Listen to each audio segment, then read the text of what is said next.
네, 안녕하세요. 저는 판소리로 다양한 공연 활동을 하고 있는 판소리 공장 바닥소리의 대표 정지혜라고 합니다. 바닥소리는 만들어진 지 약 20년이 되었는데요.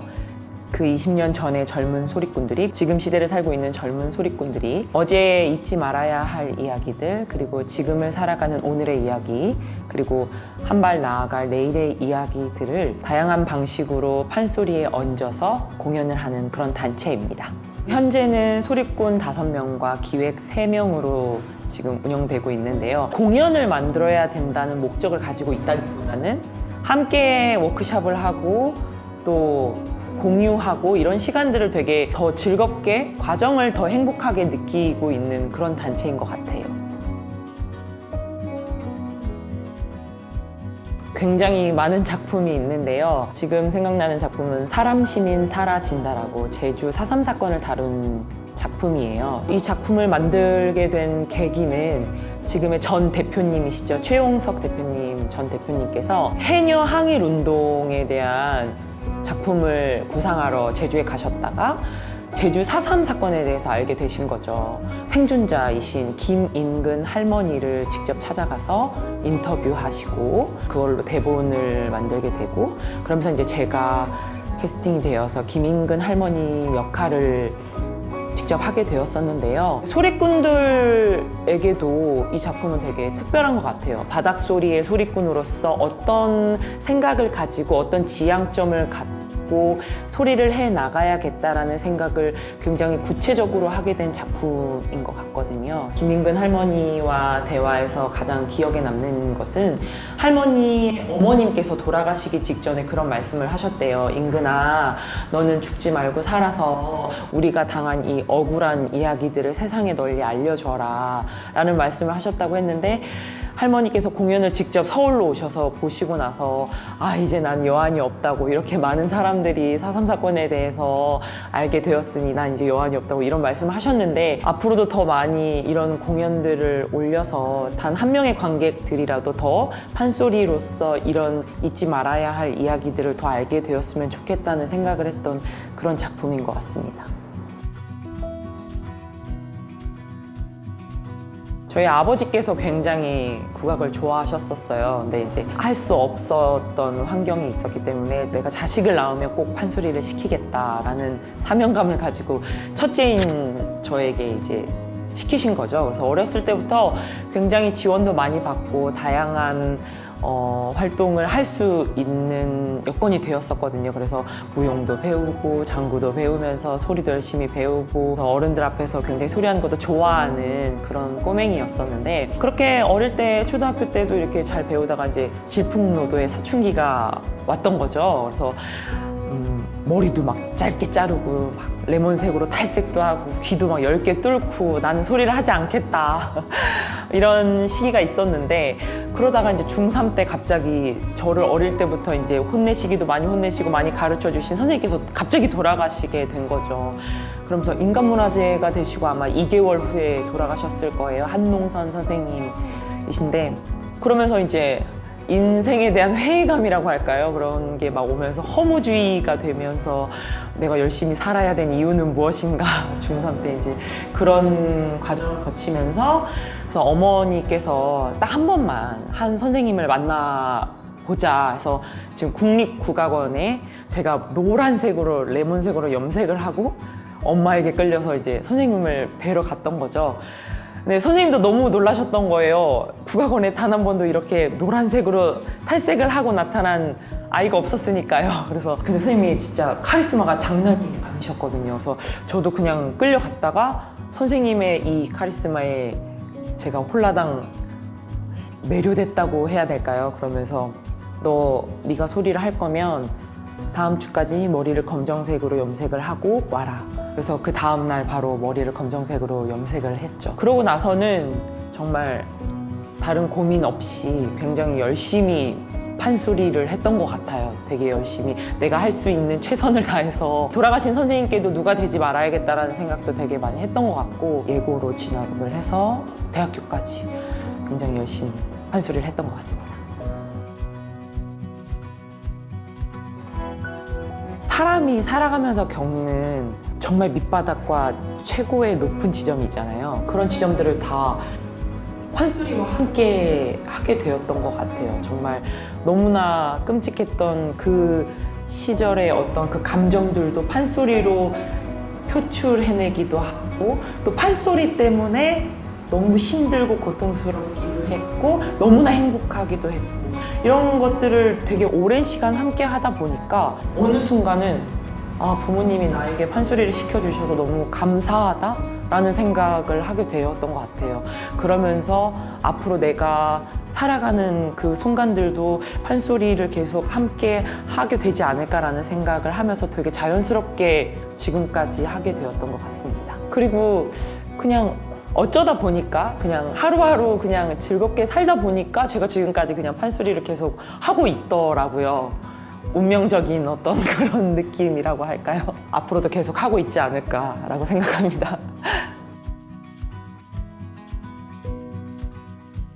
제가 이렇게 어떤 극 공연을 많이 하다 보니까 내가 판소리가 되게 많이 줄고 있구나라는 생각을 하면서 완창을 해야겠다라는 생각을 한 적이 있어요. 그래서 정말 무턱대고 그냥 야외 작은 한옥 마을에서, 한옥 공간에서 소리를 해야겠다 생각을 해서 이제 10월로 준비를 하고 이제 한 두세 달간 계속 열심히 소리를 했던 거죠. 그래서 작은 골방의 연습실에 안에 이제 앉아가지고 울다가 웃다가 소리 지르다가 악을 쓰다가 막 목이 다 쉬어서 아무것도 하지 못하고 막 나오다가 내가 이걸 왜 한다고 했을까 막 이런 생각을 하면서 준비를 했었는데, 한 4시간 반 정도 춘향가를 하는 거였었거든요. 공연을 딱 시작을 했는데 한 2시간 동안은 너무 못하는 거예요. 그리고 제가 진짜 뭐라고 할까요? 순두부 멘탈이거든요. 멘탈이 너무 약해가지고 누가 바스락 소리만 내도 재미없나? 나 너무 못하나? 이런 생각을 하면서 이 사람은 그냥 자연스럽게 보는 건데 그렇게 2시간을 정말 말아먹었었어요. 망쳤었어요. 나는 이걸 왜 한다고 했을까 이런 후회를 하다가 이제 쉬는 시간을 가지고 이제 나머지 2시간을 하게 되었는데, 그때는 정말 아무 생각도 안 하고 관객들이 어떻게 신경을 쓰든 그런 거 전혀 신경 안 쓰고 내가 정말 하고 싶은 거 이런 것들을 막 자연스럽게 하다 보니까 또 너무 좋은 거예요. 행복하고 또 그걸 보는 관객들이 또 추임새도 너무 많이 해주시고 즐겁게, 낮에 시작했던 그 춘향가가 밤이 되어서야 끝났었는데 그 순간을 잊을 수가 없는 것 같아요. 되게 행복했고 즐거웠고 굉장히 제 머릿속에 오래 남아있는 그런 순간들 중에 하나인 것 같습니다. 그 준비하는 과정이 굉장히 특별한 것 같아요. 오히려 그 완창을 하는 순간보다 그 몇 개월이 넘는 시간 동안 내가 한 곡이라고 해봤자 뭐 6시간짜리 곡인 거죠. 그 곡을 끊임없이 연습하면서 내가 살아온 어떤 인생의 해석이라든지 이런 것들이 끊임없이 들어가게 되거든요. 내 생각, 그리고 나의 지향점, 이런 것들이 끊임없이 들어가다 보니까 똑같은 춘향가를 하더라도 모든 사람의 해석이 다 다르고 색깔이 다르고 보는 관객들도 한 명 한 명이 다 다르게 느껴지게 되거든요. 그 옛날부터 전해 내려오는 그 책을 모든 사람이, 그러니까 어떤 소리꾼들이 읽을 때 다 다양한 색깔로 그 사람이 보인다는 거, 그 소리꾼이 보인다는 거, 그런 거에서 완창은 되게 매력적인 어떤 릴레이인 것 같아요. 보통 완창을 한다고 하면 산에 들어가서 산 공부를 하기도 하고 정말 일반 선생님들이 생각하시는 것처럼 폭포가 떨어지는 데서 옛날에는 정말 소리를 하기도 했었거든요. 근데 그 소리를 배우자마자 사실 완창을 하게 되는 거는 개인적으로 되게 어려운 것 같아요. 어떤 소리를 몇 년을 걸쳐서 춘향가를 배우고 나서 그것이 좀 체득화됐을 때에 그때부터 이제 준비를 1년을 잡고 준비를 해서 완창을 하곤 하거든요. 그래서 먹는 것도 되게 고기도 많이 먹고 잘 먹고 몸과 마음이 건강한 상태에서 완창을 보통 하게 되는 것 같아요. 이렇게 완창을 저는 해본 적이 한 번밖에 없지만 소리꾼들에게 완창이란 것은 굉장히 준비 과정도 어렵고 마음 먹기까지 굉장히 오래 걸리는 일이기 때문에 굉장히 남다르게 느껴지는 게 완창이 아닌가 그런 생각이 듭니다. 저는 판소리가 말이라고 생각하거든요. 맛있는 말. 그래서 보통 판소리가 알아듣기 어려운 말, 그리고 지루한 거라고 생각을 많이들 하시는데 소통이 되는 그런 재밌는 판소리였으면 좋겠거든요. 어떤 한 인간이 굉장히 즐거워서 행복해서 내는 어떤 그런 소리들, 그래서 행복한 사람, 행복한 소리, 그의 희노애락 이런 걸 담을 수 있는 말이라고 생각을 합니다. 여기서 일상이라는 말은 스승님께 입에서 입으로 전해져 오는 판소리를 배운 거다 보니까 여기에 지켜진 대로, 그대로 뭔가 배운 대로 해야 될 것 같다는 생각을 되게 많이 했었어요. 그리고 관객들 분들도 되게 100년 전부터 내려오는 이 노래다 보니까 뭔가 어려울 것 같고 해석을 해야 될 것 같고 의미를 찾아봐야 될 것 같다는 생각들을 되게 많이 하게 되는 그 거리감이 존재하는 것 같은데, 사실 판소리는 굉장히 친구 같고 우리가 지금 살아가는 이야기들일 수 있는 부분들이 분명히 있거든요. 그런 의미에서 굉장히 일상적으로 소통할 수 있는 그런 말이다 라는 생각이 드는 것 같습니다. 국립창극단, 국립국악원 이런 되게 큰 단체들이 많잖아요. 근데 아무래도 이제 이 젊은 소리꾼들이 다 그곳에 이제 취직이 될 수는 없지 않습니까? 그러다 보니까 젊은 소리꾼들이 굉장히 매력들도 많고 끼도 많다 보니까 본인들이 주체가 되어서 이렇게 자체적으로 팀을 꾸리고 굉장히 좋은 공연들을 만들어내고 또 그런 것들을 유튜버라든지 방송이라든지 통로를 통해서 발견하더라고요. 그래서 그런 모습들을 보면서 참 되게 대단하다라는 생각들을 합니다. 그리고 아무래도 코로나를 무시할 수가 없잖아요. 그러다 보니까 바닥소리 같은 경우도 극 공연을 되게 많이 하고 있었는데 이제 비대면으로 바뀌기도 많이 바뀌고, 그러다 보니까 지금 이런 시기에는 곡을 더 많이 만들어 볼까? 뭐 이런 생각들을 하면서 곡 작업도 많이 하고 저희끼리 소규모로 뭐 뮤직비디오를 만들기도 하고, 이렇게 대면을 하지 않는 상황에서도 우리가 할 수 있는 것들을 한번 해보자 라고 하면서 일을 계속 꾸려나가고 있는 것 같아요. 그리고 오히려 이렇게 어떤 이야기가 아닌 이렇게 곡을 만들어가는 과정을 하다 보니까 우리의 이야기를 하게 되더라고요. 지금 살아가는 젊은 사람, 지금을 살아가는 어떤 이런 이야기를 하다 보니까 위기가 기회라는 그런 생각도 들면서 또 다른 재미, 또 다른 이야기, 또 다른 공감 이런 것들을 하게 되어서 되게 재밌는 일들이었다고 생각합니다. 제 꿈은 행복한 거, 행복했으면 좋겠고, 성공 안 해도 돼요.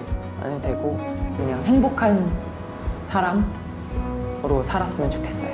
지금 제 주위에 있는 사람들, 여러 소리꾼들과 함께 같이 웃고 같이 슬퍼하고 또 과정이 굉장히 즐거운 다양한 이야기들을 함께 하면서 공연도 하고, 또 그때도 소리를 놓지 않고 열심히 공부하고 연구하고 좋아하고 그렇게 행복하게 살았으면 좋겠는 게 저의 꿈입니다. 내년이 바닥소리 20주년이거든요. 그래서 되게 다양한 재밌는 그런 공연들을 많이 구상하고 있고, 그래서 바닥소리 멤버들과 함께 완창 프로젝트를 준비하고 있습니다. 그리고 좀 원대한 계획이 있다면, 저희가 그 20년 전에 바닥소리를 만들었던 젊은 소리꾼들로 저희가 이 터를 물려받은 거잖아요. 저희가 행복하게 지내다가 나이가 들었을 때 그때 또 그 젊은 소리꾼들에게 바닥소리라는 터를 물려줄 수 있다면 정말 좋겠다라는 생각을 하고 있습니다.